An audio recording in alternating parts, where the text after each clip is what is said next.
हाँ जी, अब इस लेक्चर में अपन performance characteristic of DC motors performance in this particular lecture we will study the performance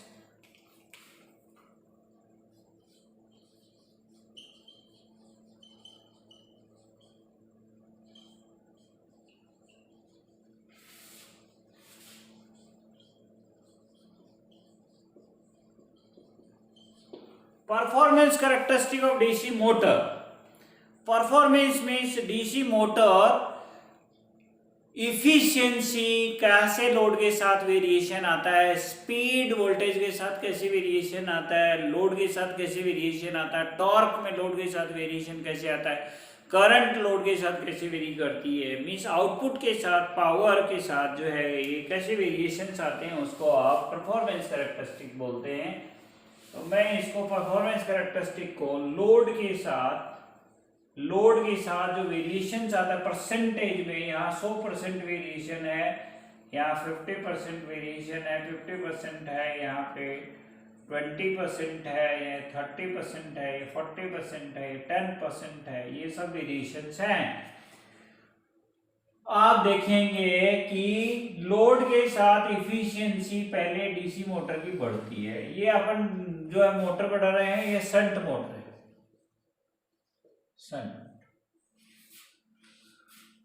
DC motor की इफिशियंसी, लेकिन ये जो इफिशियंसी जो है 80-90% हो रही है, इतनी नहीं होती है। तो इस कैरेक्टरिस्टिक को मैं दोबारा से ड्रॉ करता हूँ। तो ये कैरेक्टरिस्टिक जो है वो डाउन हो गई, ऐसे नहीं है। जैसे इंडक्शन मशीन की इफिशियंसी 80-90% होती है, इसकी इफिशियंसी नियरली 70-75% से ज़्यादा नहीं हो सकती। तो ये 70% इफिशियंसी, 80% इफिशियंसी, 90% इफिशियंसी है।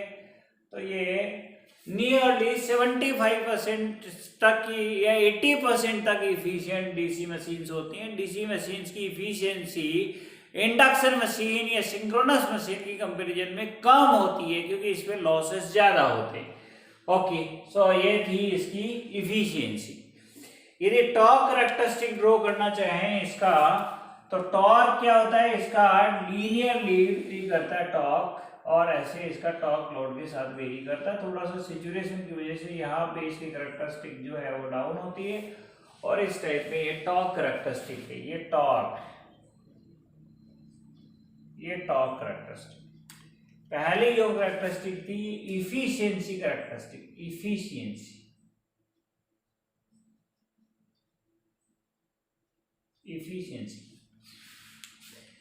ये इफिशियंसी कैरेक्टरिस्टिक है, वो टॉर्क कैरेक्टरिस्टिक। तीसरा ये है करंट कैसे लेती है। तो नो लोड पे भी मशीन कुछ ना कुछ करंट लेती है, लगभग 15 से 20% करंट लेती है नो लोड पे भी, और लोड बढ़ाने के साथ साथ करंट स्ट्रेट बढ़ता है। तो ये करंट है, करंट नो लोड पे भी वो कुछ करंट लेती है, और जैसे जैसे लोड बढ़ता जाता है करंट बढ़ता हुआ चला जाता है। लोड स्ट्रेट लाइन होती है, ये लोड बढ़ने के साथ साथ करंट बढ़ता रहता है, लोड बढ़ने के साथ करंट बढ़ता रहता है। और ये कैरेक्टरिस्टिक को मैं थोड़ा सा और बेटर करूं करंट कैरेक्टरिस्टिक को, तो ये ऐसे कैरेक्टरिस्टिक्स ड्रॉ कर सकते हैं। ये टॉर्क के पैरेलल सी कैरेक्टरिस्टिक होती है। टॉर्क जो है करंट के प्रोपोर्शनल होता है, या स्क्वायर प्रोपोर्शनल नहीं होता है। तो ये टॉर्क के प्रोपोर्शनल कैरेक्टरिस्टिक होती है। ओके, तो ये है आपकी करंट कैरेक्टरिस्टिक, ये आपकी करंट कैरेक्टरिस्टिक्स। तो आपकी अभी होगी efficiency characteristic, torque characteristic, current characteristic. Speed क्या होती है, नो लोड पे 100% होती है, नो लोड पे 100% स्पीड होती है। लोड बढ़ने के साथ स्पीड थोड़ी सी डाउन होती है। नो लोड पे 100% स्पीड होती है, और लोड बढ़ने के साथ स्पीड डाउन होती है। तो ये स्पीड कैरेक्टरिस्टिक। इसको डीसी शंट मोटर की परफॉर्मेंस कैरेक्टरिस्टिक बोलते हैं। Performance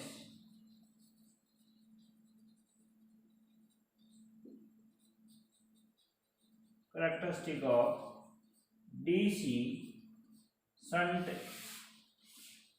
motor. DC shunt.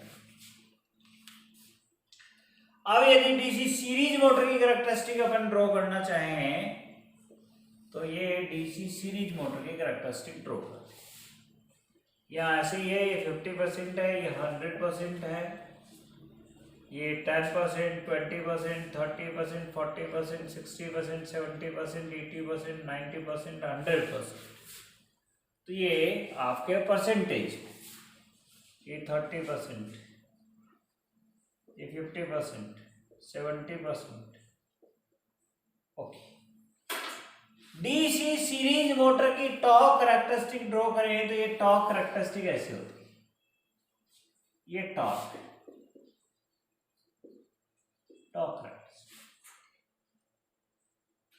DC series motor भी विदाउट लोड जो है स्टार्ट नहीं करते हैं, तो नॉर्मली विदाउट लोड ये करंट लेती नहीं है, तो इसकी इफिशियंसी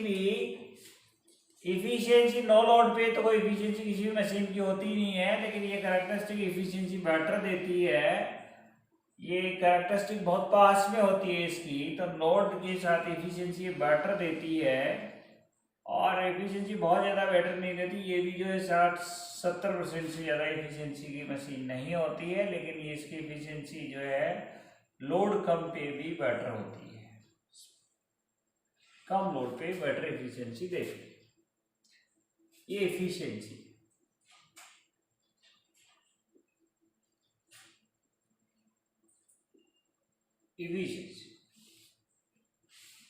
नो लोड पे इसको चलाते नहीं है, इसलिए इसकी जो करंट कैरेक्टरिस्टिक्स होगी वो नो लोड पे इसको चलाते नहीं है, ना नो लोड पे जीरो करंट होती है, और ये करंट कैरेक्टरिस्टिक होती है, करंट कैरेक्टरिस्टिक। स्पीड लोड बढ़ने के साथ इसकी डाउन होती है, तो इसकी स्पीड कैरेक्टरिस्टिक, स्पीड लोड बढ़ने के साथ इसकी स्पीड डाउन होती है, तो ये इसकी स्पीड कैरेक्टरिस्टिक। ये ऐसे मिला के टोटल कैरेक्टरिस्टिक को बोलते हैं performance characteristic of DC series motor. ये performance characteristic of DC series motor. ऐसे करके अपन डीसी सीरीज और शंट मोटर की परफॉर्मेंस जो है वॉच आउट कर सकते हैं। आप दोनों की कंपैरेटिव स्टडी करते हैं कि सीरीज मोटर और शंट मोटर की कंपैरिजन में कौन सी कहाँ फिट होती है और क्या काम आती है, किसकी क्या एडवांटेज होती है, किसकी क्या डिसएडवांटेज होती है। ये एक बार परफॉर्मेंस कैरेक्टरिस्टिक को आप ढंग से देख सकते हैं। ये डीसी सीरीज मोटर की परफॉर्मेंस कैरेक्टरिस्टिक है। इसको नो लोड पे स्टार्ट नहीं करते, इसलिए नो लोड करंट होती नहीं है। लोड पे जो स्टार्ट करते हैं, इसकी इफिशियंसी स्टार्टिंग में बहुत बेटर होती है। इसका जो टॉर्क जो होता है वो लोड बढ़ने के साथ साथ जो है बढ़ता है, स्क्वायर प्रोपोर्शनल में होता है। और जो है इसकी स्पीड जो है लोड बढ़ने के साथ डाउन होती है। इस टाइप की इसकी कैरेक्टरिस्टिक्स होती है। Okay, now the comparison in between DC shunt and series motors. Comparison DC shunt motor, series motor.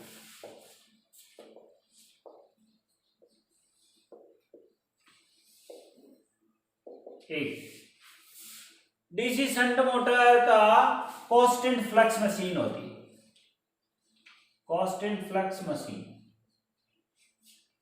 इसका जो फ्लक्स होता है वो कांस्टेंट होता है। Flux directly proportional to load current होता है। Flux directly proportional to load current, load बढ़ने से फ्लक्स बढ़ता है। दूसरा, फ्लक्स के कांस्टेंट रहने से स्पीड कांस्टेंट होगी इसकी।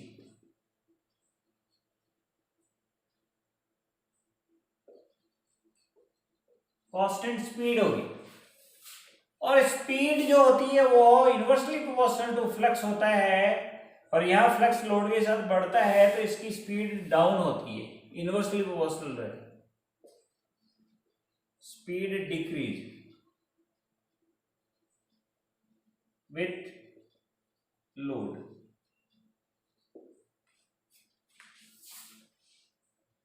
तीसरा, ये हैवी लोड को स्टार्ट नहीं कर सकती, हैवी लोड्स को स्टार्ट नहीं कर सकती क्योंकि इसका लोड जो है वो लोड के साथ जो टॉर्क जो होगा वो लीनियर कैरेक्टरिस्टिक होती है, इसकी लोड टॉर्क कैरेक्टरिस्टिक लीनियर होती है। तो ये लाइट लोड्स के लिए होती है, लाइट लोड्स, और ये हैवी लोड्स,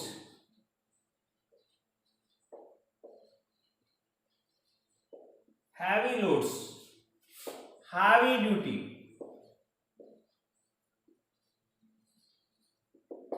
ड्यूटी के लिए काम आती है। Heavy loads, heavy duty, high starting torque,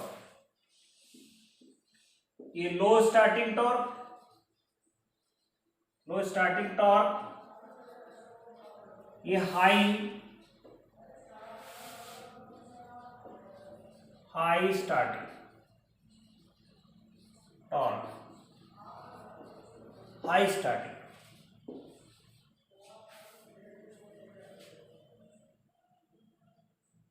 इसकी परफॉर्मेंस यदि देखें तो ये कांस्टेंट परफॉर्मेंस वाली मशीन होती है, मींस स्पीड ऑलमोस्ट कांस्टेंट होती है, टॉर्क ऑलमोस्ट कांस्टेंट होता है, लॉसेस जो है कम होते हैं। ये हैवी ड्यूटी के लिए होती है, लेकिन इसकी परफॉर्मेंस जो है वो शंट मशीन की constant performance, low performance,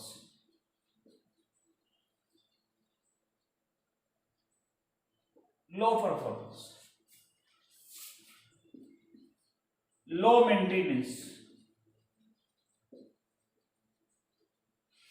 high maintenance.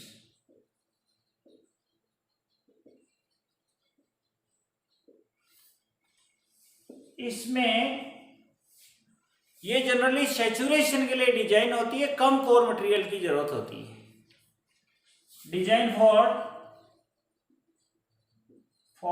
Saturation.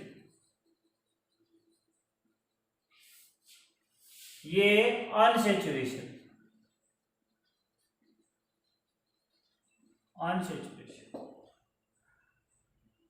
Design for saturation region, constant flux machine है, अनसैचुरेशन रीजन के लिए डिजाइन होती है।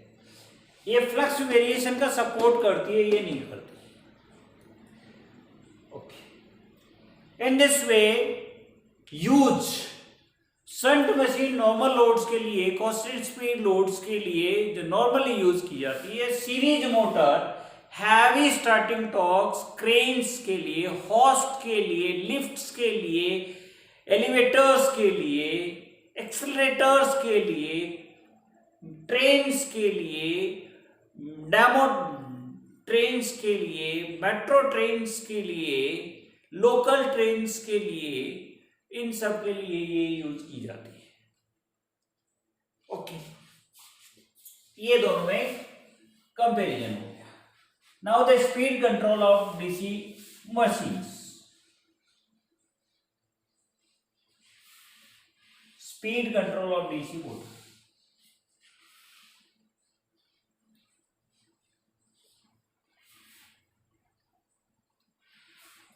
क्या पढ़ेंगे भाई? Speed control.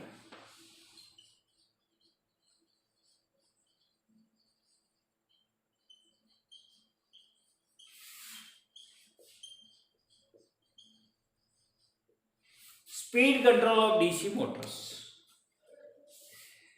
सबसे पहले अपन स्पीड कंट्रोल ले लेते हैं शंट मोटर।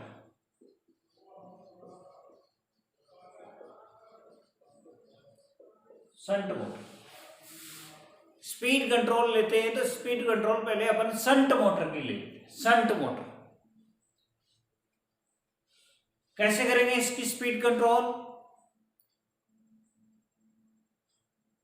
दो methods. One, first is armature field control. Field field control में क्या करते हैं, ये शंट मोटर है, इसके फील्ड में एक रेजिस्टेंस लगा देते हैं, वेरिएबल रेजिस्टेंस, और ये फील्ड वाइंडिंग, ये कांस्टेंट सप्लाई, ये रेजिस्टेंस और ये बैक। रेजिस्टेंस बढ़ाने से क्या होता है, फील्ड करंट कम होती है, फील्ड करंट कम होने से क्या होता है, स्पीड वेरी करती है। स्पीड का फॉर्मूला क्या होता है, बैक ईएमएफ बराबर होता है VT minus IaRa। Back EMF की वैल्यू होती है K phi n is equal to VT minus IaRa, n मतलब speed is equal to VT divided by K phi minus IaRa divided by K phi। ये कम होता है, small होता है, इसको नेग्लिजिबल माना जा सकता है। तो n is approximately equals to VT divided by K phi। We can say speed is directly proportional to 1/2 phi। phi कम किया जा सकता है, phi यदि मैं डिक्रीज करूंगा तो स्पीड इंक्रीज करेगी। तो ये जो मेथड है ये अबो स्पीड कंट्रोल मेथड है। फील्ड कंट्रोल क्या है, अबो स्पीड कंट्रोल मेथड क्या है, ये अबो स्पीड कंट्रोल मेथड, अबो स्पीड कंट्रोल मेथड। इसमें स्पीड जो होती है वो नॉर्मली रेटेड वैल्यू से हाई होती है, अबो स्पीड कंट्रोल मेथड है। टॉर्क का क्या फर्क पड़ता है इसमें, टॉर्क जो होता है वो K phi इंटू Ia होता है, phi कम होता है इसमें तो टॉर्क भी कम हो जाएगा। तो इसमें लो टॉर्क होता है, लो टॉर्क, लो टॉर्क, टॉर्क डिक्रीज होता है। तो स्पीड अप होती है, टॉर्क डाउन होता है। पावर ऑलमोस्ट कांस्टेंट होता है। पावर के साथ क्या होता है, पावर जो होता है वो EB इंटू IA होता है, ये पावर होता है। तो EB की वैल्यू हो जाती है K phi into n into IA, K phi n की जो वैल्यू होती है वो K phi VT होती है। तो अपन VT को तो वेरी कर ही नहीं रहे, K phi और n की वैल्यू होती है VT divided by K phi into I। तो K phi से K phi कैंसिल होता है, तो VT इंटू I होता है। या दूसरी तरीके से अपन इसको एक्सप्लेन करें, यदि दूसरी तरीके से इसको एक्सप्लेन करें तो ऐसे भी कर सकते हैं कि पावर इज इक्वल टू होता है टॉर्क इंटू स्पीड। तो इसमें क्या होता है, टॉर्क डाउन होता है, स्पीड अप होती है, तो दोनों का मल्टीपल जो है वो कांस्टेंट हो गया। तो ये कांस्टेंट पावर कंट्रोल मेथड भी कहलाता है। टॉर्क लो होता है, पावर कांस्टेंट होता है, तो इस मेथड को कांस्टेंट पावर कंट्रोल मेथड भी कहते हैं। ये एक मेथड है स्पीड कंट्रोल का शंट मोटर के लिए। अब अपन दूसरा मेथड पढ़ते हैं स्पीड कंट्रोल का, जिसको बोलते हैं armature control. Armature control, armature circuit में रेजिस्टेंस लगा देते हैं, फील्ड में नहीं।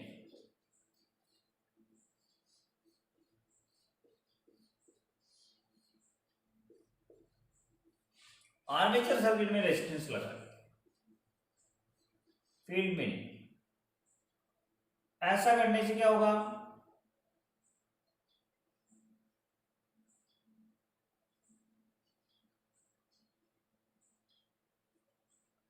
आर्मेचर में रेजिस्टेंस लगाने से सर्किट का रेजिस्टेंस बढ़ जाएगा तो बैक ईएमएफ कम हो जाता है।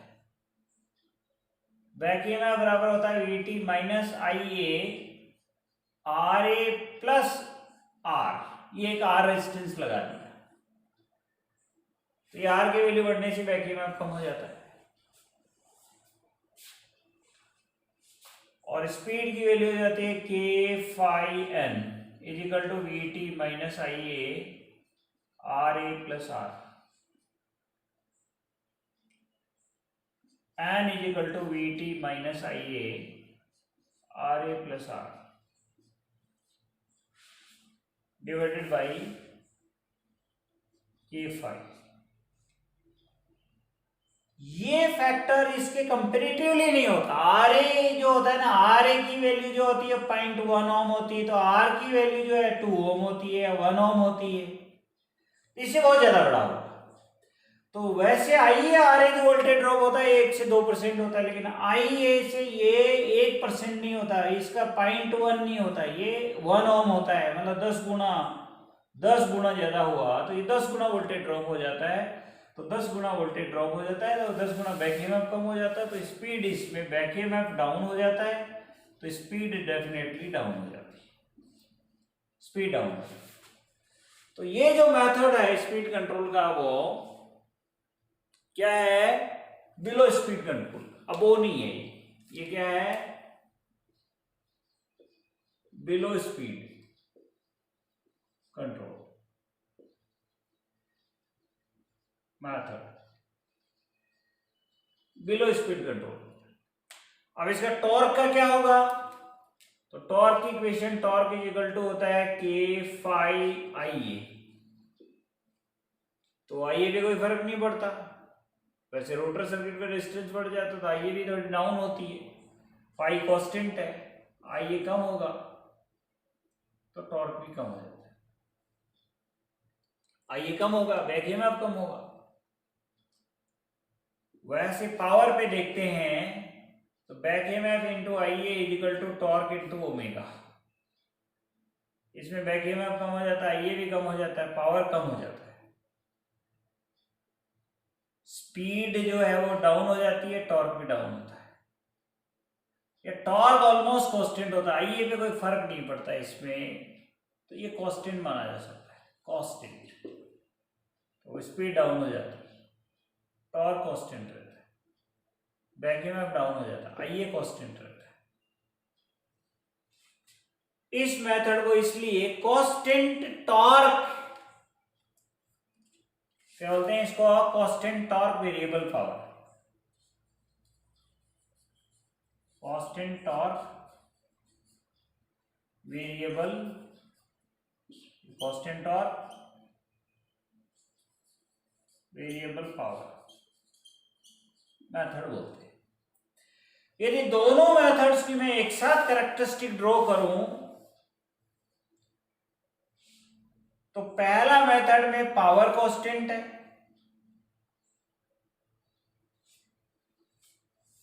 नहीं, पहला मेथड में अबो स्पीड है, ये स्पीड की नॉर्मल वैल्यू है, रेटेड वैल्यू, इसे अबो है। तो अबो स्पीड में क्या कांस्टेंट है? Power constant. अबो में पावर कांस्टेंट है, यहां पावर कांस्टेंट नहीं है, ये पावर लाइन है, तो यहां तो पावर डायरेक्टली प्रोपोर्शनल होती है, ये पावर लाइन, पावर। बिलो में टॉर्क कांस्टेंट है, बिलो में टॉर्क कांस्टेंट है, और अब हो जाते टॉर्क की वैल्यू डाउन होने, ये टॉर्क, ये बिलो, ये ऐसे करके अपन ये दोनों स्पीड कंट्रोल कर लेते हैं। लेकिन ये वाला जो स्पीड कंट्रोल है, इसमें ये मेन पावर सर्किट है, और पावर सर्किट में हैवी करंट होता है, और हैवी करंट वाले सर्किट में यदि हैवी रेजिस्टेंस लगा दिया जाए जिसकी वैल्यू आर्मेचर रेजिस्टेंस से 10 गुना तक होती है, तो ये वोल्टेज ड्रॉप तो करेगा और यहाँ बैक ईएमएफ कम हो जाएगा, स्पीड भी जो है डाउन हो जाएगी, लेकिन ये क्या होगा? बहुत ज्यादा इलेक्ट्रिकल पावर लॉस होगा। हाँ, यहाँ इस वाले सर्किट में ये क्या होता है कि 1 से 2% पावर का फ्लो होता है, 1% पावर और लेस देन 1% पावर होता है, उसमें रेजिस्टेंस लगाने से पावर का कोई लॉस नहीं होता है, तो ये स्पीड कंट्रोल मेथड तो फिर भी फिजिबल। लेकिन ये वाला जो स्पीड कंट्रोल मेथड है, इसमें जो पावर का यदि करंट जो है उतनी ही जाती है, रेजिस्टेंस की वैल्यू 10 गुना हो जाती है, तो आई स्क्वायर आर लॉस होता है, तो पावर का बहुत बड़ा लॉस हो जाता है। तो ये स्पीड कंट्रोल मेथड में लॉस ऑफ पावर जो है वो इतना ज्यादा होता है कि मशीन की स्पीड कंट्रोल होती है लेकिन पावर लॉस ज्यादा होता है, इसलिए ये प्रेफरेबल नहीं है। ये स्पीड कंट्रोल मेथड प्रेफरेबल नहीं है। इसकी वजह से जो दूसरा है जो मेथड करते हैं, नेक्स्ट स्पीड कंट्रोल मेथड करते हैं लो स्पीड के लिए, उसका नाम है voltage control. That is next method that is known as voltage control method. C.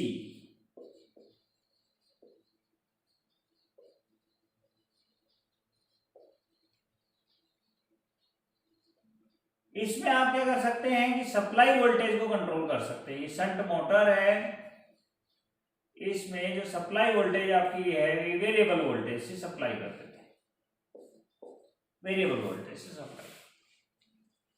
तो सप्लाई वोल्टेज वेरी करेगी तो स्पीड जो होती है बैक ईएमएफ इक्वल टू होता है VT माइनस IaRa, तो ये होता है K phi N equal to VT minus IaRa, तो N equal to VT minus IaRa divided by K phi. तो speed directly proportional to supplied voltage होता है। शंट मोटर में फ्लक्स ऑलमोस्ट कांस्टेंट होता है, फाई इक्वल टू कांस्टेंट होता है shunt motor. तो ऐसे करके अपन क्या कर सकते हैं, स्पीड को कंट्रोल कर सकते हैं, स्पीड डाउन कर सकते हैं। लेकिन इस मेथड में भी जो एक पहली बात होगी कि फ्लक्स कांस्टेंट नहीं रहेगा, क्योंकि फ्लक्स में वाइंडिंग को सप्लाई जो है इसी वोल्टेज सप्लाई से हो रही है, तो वहां वोल्टेज थोड़ा डाउन हो गया है, इसलिए ये जो वोल्टेज भी कम होगा। दूसरा ये जो है इसमें वेरिएबल वोल्टेज सोर्स अवेलेबिलिटी भी डिपेंड करती है कि ऐसा वो सोर्स अवेलेबल है क्या जिसमें वोल्टेज वेरिएशन दिया जा सकता है। इसके लिए अपन नेक्स्ट मेथड यूज करेंगे, इसको Ward Leonard speed control method बोलते हैं। नेक्स्ट मेथड यूज करेंगे, उसको बोलते हैं डी जो मेथड है वॉर्ड लियोनार्ड स्पीड कंट्रोल। ये मल्टी वोल्टेज स्पीड कंट्रोल होता है, मल्टी स्पीड कंट्रोल मेथड है। ये बहुत ही बेहतरीन स्पीड कंट्रोल है, इसमें 1:10 रेशियो में स्पीड कंट्रोल हो जाता है। कंट्रोल 1:10 रेशियो में, मतलब जो है 10% तक स्पीड में वेरिएशन दिया जा सकता है, 10% से 100% तक स्पीड में वेरिएशन आ सकता है। ओके, ये बेहतरीन मेथड कैसे यूज किया जाता है, इसमें एक साथ 3 मशीनें काम आएंगी। ये एक मशीन है, ये प्राइम मूवर की तरह काम करती है। इसके साथ इलेक्ट्रिकली कपलिंग में दूसरा एक मशीन है जो जनरेटर की तरह काम करता है। जनरेटर सप्लाई देता है, ये सप्लाई एक मोटर को दी जाती है जो इलेक्ट्रिकल मोटर की तरह काम करता है। तीनों की रेटिंग बराबर होती है। ओके, बस अब करना क्या है, इसका फील्ड एक्साइटेशन देना है। ये प्राइम मूवर है, ये जनरेटर है, ये मोटर। इस जनरेटर को फील्ड वाइंडिंग यहां से दी जाएगी, फील्ड सप्लाई। इस मोटर को फील्ड सप्लाई यहां से दी जाएगी। इसके रास्ते में एक रेजिस्टेंस लगाया जाता है और जनरेटर के रास्ते में वेरिएबल बाई डायरेक्शनल रेजिस्टेंस लगाया जाता है।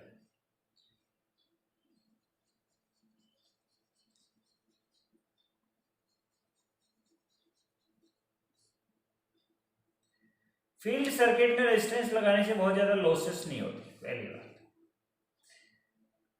इजी कंट्रोल होता है, पावर सर्किट नहीं है।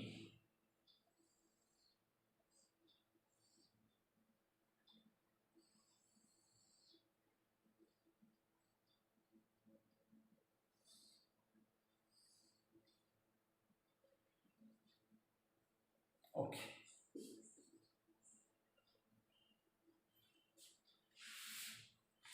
प्राइम मूवर जनरेटर भी हो सकता है और डीसी मोटर भी हो सकती है। इंडक्शन मोटर भी हो सकती है, कांस्टेंट स्पीड मोटर भी हो सकती है।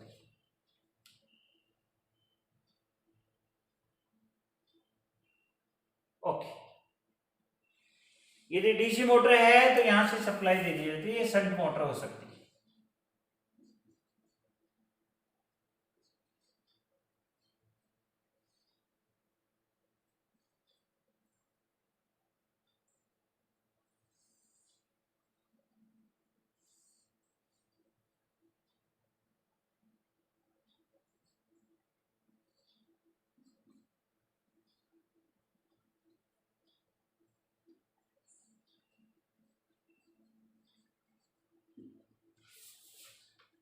ओके, इस टाइप का ये अरेंजमेंट, इस अरेंजमेंट से क्या होगा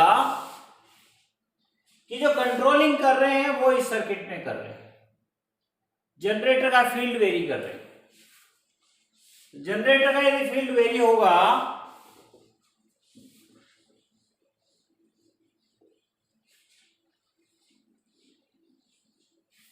जनरेटर का फील्ड वेरिएशन कर रहे हैं,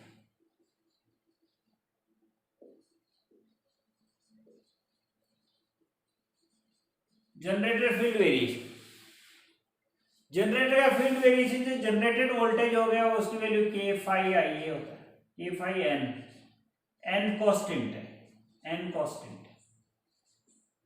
फ्लक्स को अपन कम कर सकते हैं तो जनरेटेड वोल्टेज कम हो गया, जनरेटेड वोल्टेज कम हो गया तो सप्लाइड वोल्टेज कम हो गया, voltage supply to the motor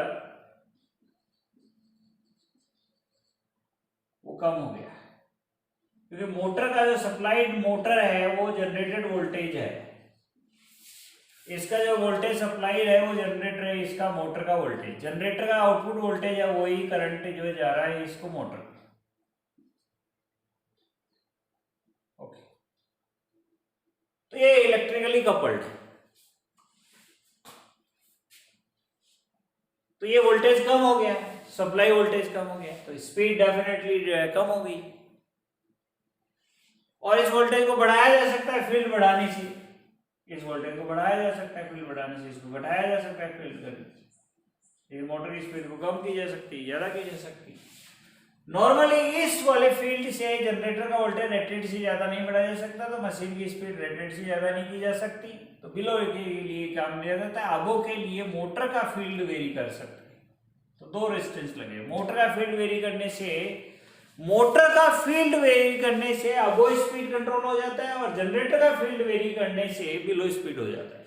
और इसमें डबल थ्रो है, डबल थ्रो है, मीन्स यदि इसको पॉजिटिव वोल्टेज दिया जाए तो जनरेटर पॉजिटिव वोल्टेज जनरेट करता है, और इसको उल्टा कर दिया जाए, मतलब ये टर्मिनल इधर और ये टर्मिनल इधर, तो वोल्टेज उल्टी, पोलरिटी उल्टी हो जाती है, सप्लाई की उल्टी पोलरिटी होने से जनरेटर उल्टा वोल्टेज जनरेट करने लग जाता है। मीन्स यदि मैं इसको यूं करूं, ये कनेक्शन मैंने यहाँ की बजाय यहाँ कर दूं और ये कनेक्शन में यहाँ की बजाय यहाँ कर दूं, तो क्या होगा कि यहाँ वोल्टेज जो जनरेटेड ये पॉजिटिव की बजाय यहाँ नेगेटिव हो जाएगा, और यहाँ जो है नेगेटिव की बजाय यहाँ पॉजिटिव हो जाएगा, तो ये करंट यूं चलना स्टार्ट हो जाएगी यूं, तो मोटर उल्टी डायरेक्शन में घूम सकती है। इस मेथड से मोटर बाई डायरेक्शनल रोटेशन करती है, बाई डायरेक्शनल, दोनों डायरेक्शन में मोटर रोटेट कर सकती है, फॉरवर्ड डायरेक्शन में भी रोटेट कर सकती है और रिवर्स डायरेक्शन में भी रोटेट कर सकती है।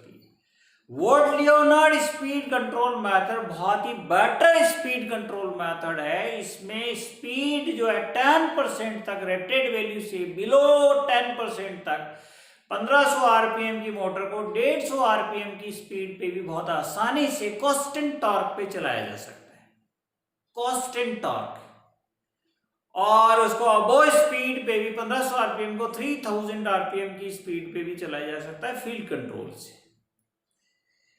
इस तरह से इस स्पीड कंट्रोल में बहुत बेटर अचीवमेंट होता है। बस इसका ड्रॉबैक क्या है, वॉट लियोनार्ड में एक साइज की 3 मशीनों की जरूरत पड़ती है, तो कॉस्टिंग जो होती है वो 3 गुना आ जाती है। दूसरी बात, जो पावर जो है इसकी इफिशियंसी है वो डाउन होती है, इफिशियंसी ऑफ द सिस्टम है वो motor 1, motor 2, motor 3,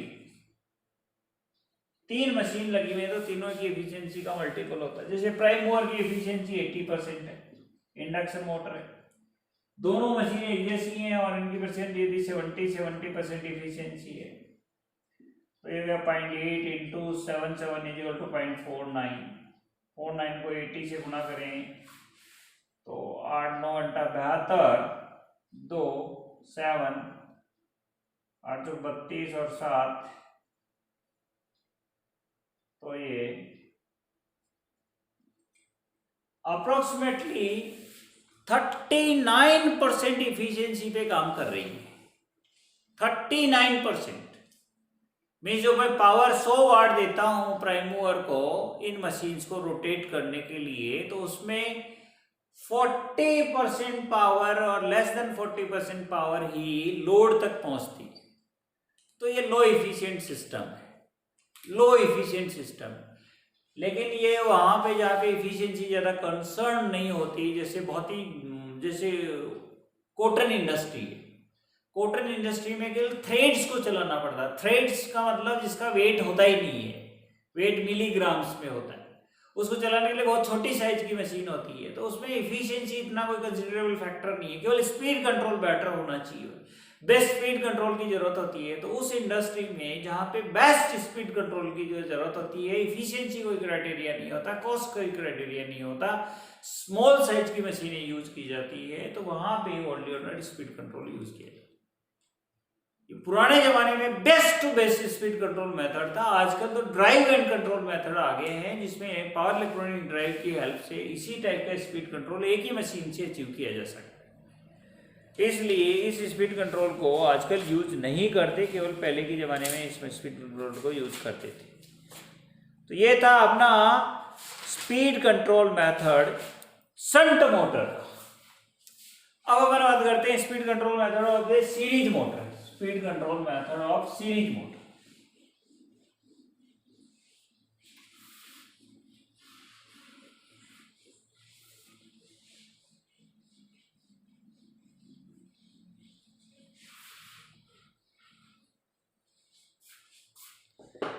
series motor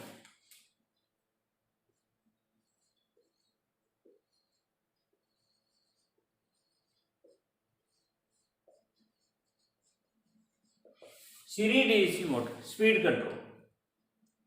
series DC motor का स्पीड कंट्रोल करना है तो क्या होगा,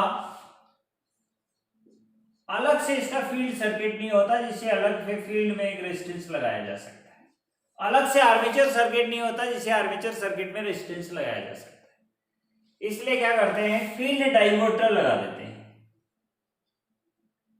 फील्ड में एक रेजिस्टेंस लगा देते हैं फील्ड के पैरेलल में, इसको बोलते हैं फील्ड डाइवर्टर।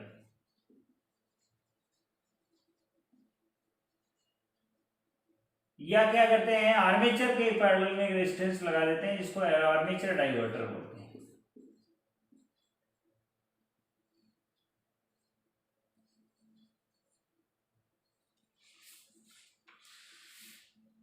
फील्ड डाइवर्टर क्या करता है, फील्ड करंट को कम करता है, आर्मेचर लोड करंट उतना ही रहता है।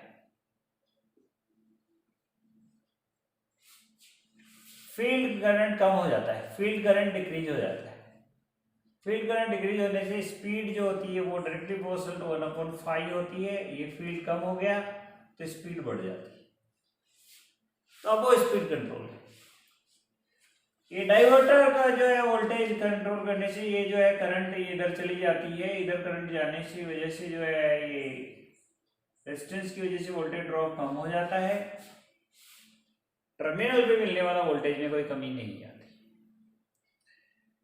करंट बढ़ाया जा सकता है। ये तो जितना करंट लेगा वो लोड पे डिपेंड करेगा, इसमें इसके अलावा ये करंट बढ़ाया जा सकता है। तो ये जो है ये लोड करंट की वैल्यू बढ़ गई है, लोड करंट बढ़ गया मीन्स फ्लक्स बढ़ गया है, फ्लक्स बढ़ गया तो स्पीड जो है वो डाउन होगी, क्योंकि स्पीड जो है वो 1/फ्लक्स के प्रोपोर्शनल होती है, तो फ्लक्स बढ़ गया स्पीड कम होगी। लेकिन इसमें लॉस हो जाते हैं,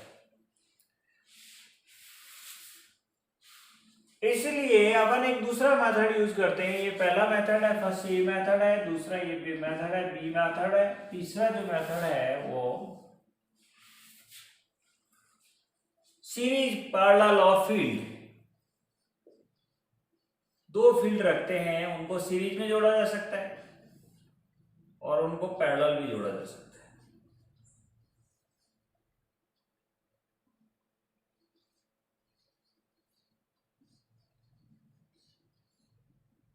कैसे जोड़ा जा सकता है? वो दोनों ऐसे ही होते हैं, ऐसे बस इनके कनेक्शन पैरेलल में कर देते हैं। इसका कनेक्शन यहां से कर दिया, इसका कनेक्शन यहां से कर दिया।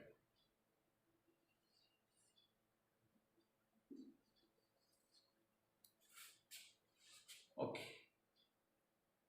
तो ऐसे सीरीज पैरेलल में ऑपरेशन किया जा सकता है। ये आधा फ्लक्स 5/2 ये जनरेट करती है, 5/2 ये फ्लक्स जनरेट करती है। इसमें भी आई करंट जाता है, इसमें भी आई करंट जाता है।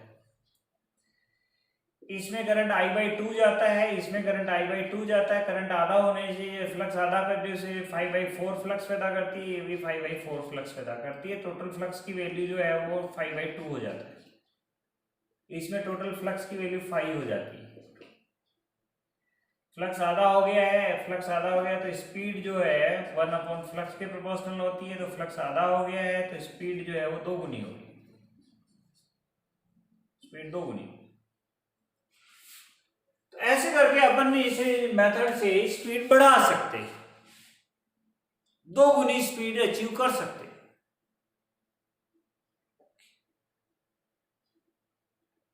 तीसरा जो है, नेक्स्ट जो मेथड है, series parallel operation of two series motors.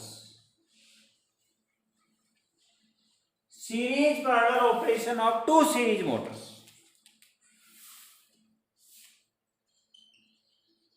Series parallel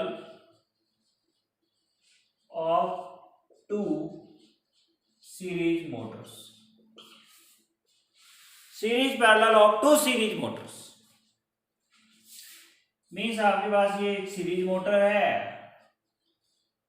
और दूसरी ये एक सीरीज मोटर है, यहां से लेके यहां तक दोनों को सीरीज में जोड़ दिया है। दूसरा आपके पास ये एक सीरीज मोटर है और दूसरी ये सीरीज मोटर है, इन दोनों को आपने पैरेलल में जोड़ दिया। फर्क क्या पड़ेगा? इसमें अपन सप्लाई वोल्टेज V कर रहे हैं तो V/2 तो इसको मिलेगा और V/2 ही इसको मिलेगा, आधा आधा वोल्टेज मिलेगा। करंट पूरा मिलेगा, आई करंट जाएगा, लोड के ऊपर डिपेंड करेगा। इसमें वोल्टेज पूरा मिलेगा, वोल्टेज इसको भी मिलेगा, इसको भी मिलेगा। करंट आया आधा मिलेगा, I/2 इसको मिलेगा, I/2 इसको मिलेगा। ओके, इस वाले में पहले केस में, फर्स्ट केस, बैक ईएमएफ जो है वो आधा हो जाएगा तो वोल्टेज आधा है। फ्लक्स डैश है वो फाई ही रहेगा।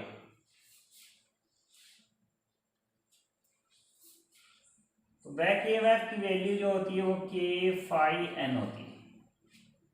तो ये डैश हो जाएगा, ये फाई डैश, ये एन डैश हो जाएगा। तो बैक ईएमएफ आधा हो गया है तो स्पीड आधी होगी।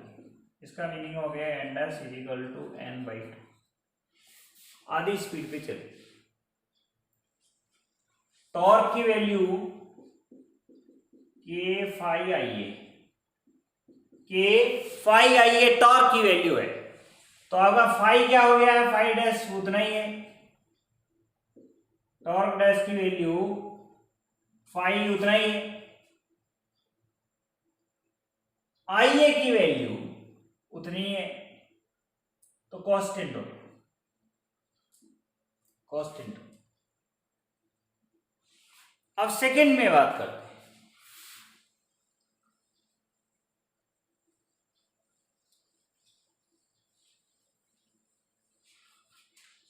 यहां सेकंड में बात, बैक ईएमएफ डैश की वैल्यू बैक ईएमएफ के बराबर है क्योंकि फुल वोल्टेज मिल रहा है। फाई डैश की वैल्यू 5/2 है क्योंकि आधा करंट जा रहा है फील्ड वाइंडिंग में से, इसमें से आधा करंट जा रहा है। तो बैक ईएमएफ की जो वैल्यू होती है वो k phi इंटू n होता है। तो बैक ईएमएफ उतना ही है, फाई की वैल्यू आधी कर दी है, बैक ईएमएफ उतना ही है, फाई की वैल्यू आधी कर दी है, तो स्पीड की वैल्यू क्या होगी, दुगनी हो जाएगी, तभी तो बैक ईएमएफ उतना रहेगा। ये वैल्यू दुगनी होगी तो 2 से 2 बढ़ जाएंगे, तो ये n डैश की वैल्यू जो होगी ट्वाइस ऑफ n होगी, स्पीड दुगनी। टॉर्क की value, torque is equal to k phi i ये होता है, तो k उतना ही है, टॉर्क डैश k phi ये हो गया,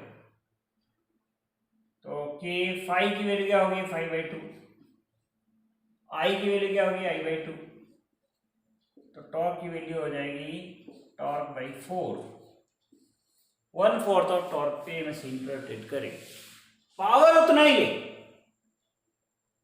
यहां से आने वाला करंट है वो आई है, ये वोल्टेज ही है, इसमें भी यहाँ वोल्टेज ही है, करंट आई है, दोनों बराबर पावर पे चल रही है।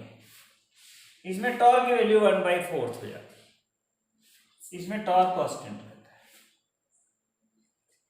इसमें स्पीड की वैल्यू पावर उतना ही रहता है, स्पीड की वैल्यू 2 गुना हो जाती है, बैक ईएमएफ की वैल्यू आधी हो जाती है, बैक ईएमएफ उतना ही रहता है। इस तरीके से अपन सीरीज पैरेलल ऑपरेशन भी डीसी सीरीज मोटर पे परफॉर्म कर सकते हैं, एक साथ 2 लोड को चलाने में काम आता है। तो नॉर्मली क्या करते हैं कि जब मोटर किसी को स्टार्ट करते हैं तो सीरीज में जोड़ देते हैं, तो टॉर्क ज्यादा मिलता है, और रनिंग कंडीशन में आ जाती है तो स्पीड ज्यादा चाहिए होती है। स्टार्टिंग में टॉर्क ज्यादा चाहिए होता है, रनिंग में स्पीड ज्यादा चाहिए होती है, टॉर्क कम चाहिए होता है। तो रनिंग में जो है स्पीड ज्यादा चाहिए होती है, तो रनिंग कंडीशन में पैरेलल में जोड़ देते हैं, स्टार्टिंग में सीरीज में जोड़ देते हैं। सीरीज मोटर को सीरीज में जोड़ देते हैं तो टॉर्क ज्यादा हो जाता है, 4 गुना, जो नॉर्मल केस के टॉर्क से 4 गुना हो जाता है। सीरीज मोटर को सीरीज में ही जोड़ देते हैं, 2 सीरीज मोटर को सीरीज में जोड़ देते हैं, तो टॉर्क जो नॉर्मल वर्किंग कंडीशन में मिलता है उससे 4 गुना मिलता है, मतलब जो भी मिलता है। और जब रनिंग में आ जाती है तो सीरीज मोटर को पैरेलल में जोड़ देते हैं, तो टॉर्क जो मिल रहा था उसका 1/4 हो जाता है। इस तरह के से अपन सीरीज पैरेलल मोटर्स की स्पीड कंट्रोल करते हैं। तो ये लेक्चर आपको अच्छा लगा होगा, डेफिनेटली इसमें एंजॉय किया होगा, और डीसी सीरीज और शंट मोटर की स्पीड कंट्रोल पढ़ी होगी, परफॉर्मेंस आपने अच्छी तरह से पढ़ी होगी। डेफिनेटली आपको ये लेक्चर अच्छा लगा होगा। इस लेक्चर को आप दोबारा से रिवाइज करके देखें, आपको बहुत बहुत बारीकी से इसका नॉलेज होगा। मेरा पिछले 23 इयर्स का एक्सपीरियंस है कि ये एक लेक्चर जो बार बार पूछा जाता है, कॉन्सेप्चुअली पूछा जाता है, प्रैक्टिकल्स वाइवाज में पूछा जाता है, इंटरव्यूज में पूछा जाता है, तो आप लोग जब भी इसकी प्रिपरेशन करें, इंटरव्यूज वगैरह की प्रिपरेशन करें, तो इस लेक्चर को जो है तैयार करके जाएं, आप लोगों को बहुत एडवांटेज होगा। आप ये लेक्चर्स अटेंड करने के बाद हमारा etestseries.in जो है करके पोर्टल है, उस पर जाके अपने टेस्ट सीरीज टेस्ट दें और अपनी परफॉर्मेंस को इवेल्युएट करें। सारे सब्जेक्टों के टेस्ट अवेलेबल हैं, इलेक्ट्रिकल इलेक्ट्रॉनिक्स इंजीनियरिंग के, इसके अलावा जीके जीएस के भी क्वेश्चंस हैं, इंग्लिश के भी क्वेश्चंस हैं। आप सारे क्वेश्चंस दे सकते हैं और अपने आप पे परफॉर्मेंस को इम्प्रूव कर सकते हैं। Thank you, thanks a lot.